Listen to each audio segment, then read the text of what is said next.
பிறப்பறுக்கும் சிவபுராணசாரம் இறப்பு சிவபுரம் சேர்க்கும் சிவசிவ என்றிட மும்மலமும் நீங்கி இருவினை சென்றிட நல்கிடும் வீடு.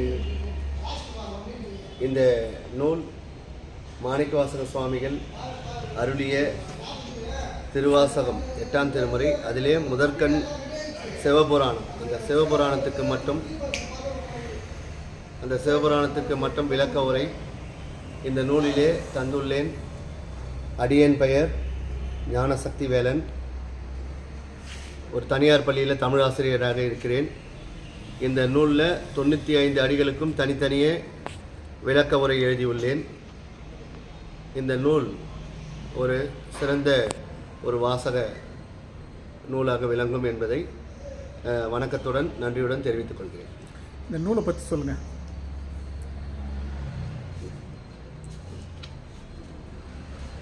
இந்த நூலிலே சைவ சித்தாந்த கருத்துக்கள் இதிலே நுழைத்து சுவாமிகள் எழுதிய அந்த கருத்துக்கு இணங்க என்னுடைய சில கருத்துக்களையும் சைவ சித்தாந்த மேற்கோள்களையும் தாய்மான சுவாமிகள், ராமலிங்க சுவாமிகள், திருவள்ளுவர், இப்படி போன்ற சில அருணகிரிநாத சுவாமிகள் இவர்களுடைய மேற்கோள்கள் பாடல்களை எல்லாம் காட்டி இந்த நூலிலே எடுத்தாளப்பட்டுள்ளது. மிக சிறந்த ஒரு நூலாக விளக்க உரையாக அமையும் என்பதில் எந்த சந்தேகமும் இல்லை. அனைவரும் இதை வாங்கி பயன்பெறுமாறு அன்புடன் கேட்டுக்கொள்கிறேன். என்னென்ன அதில் பொருள் இருக்குது?